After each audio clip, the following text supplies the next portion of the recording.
Bismillahirrahmanirrahim. Namazi i qindisë. Namazi i mesëm ndryshe.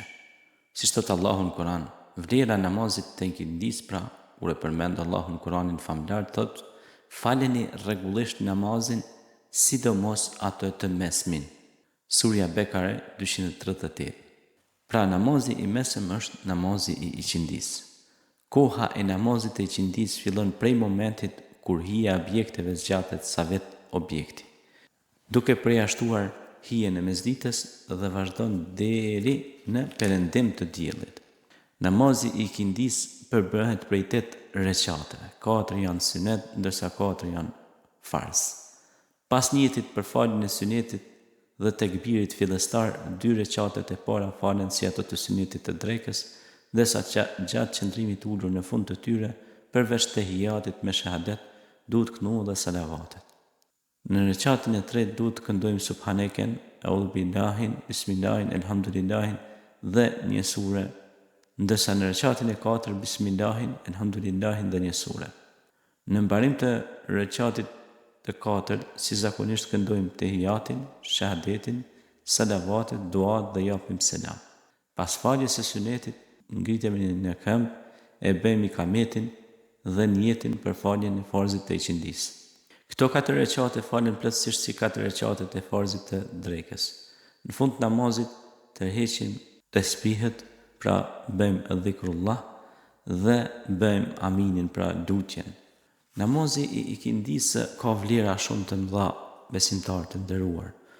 Kush dëshiron që të ketë pasuri, bollëk dhe mirësi, le ta falë namazin e qindisë.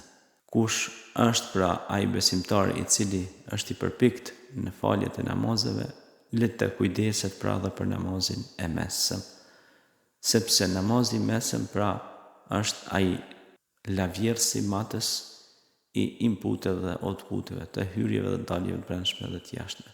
Prandaj, pra falja e qindisë me kohë sjell pasuri, sjell begati, sjell baraspesh të ditës, për shkak se veprat e tua ditore maten pra në kandar, kur fillon kandari të vendoset tek mesi. Prandaj, nëse ti e fali qindin, pra ti ke kryer një ndër obligimet e shtyllave të Islamit, që është pra dhe falja e namazit, e në mesin e këtyre namazeve pra është edhe namazi i qindisë.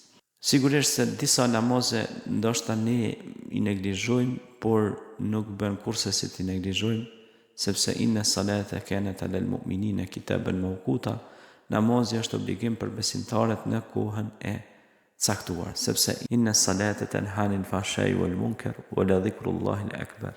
Me të vërtetë namazi na largon nga gjërat e irrituara, të shëmtuara, dhe përmendja e Allahut është gjëja më kulmore dhe gjëja më madhore.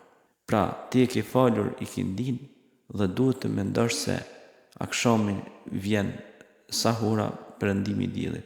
Andaj, fale namazin e qindisë sikur të ishte namazi i tij fundit, për shkak se nuk e din se a do ta mundson Allahu me e fal pra namazin e akshamit.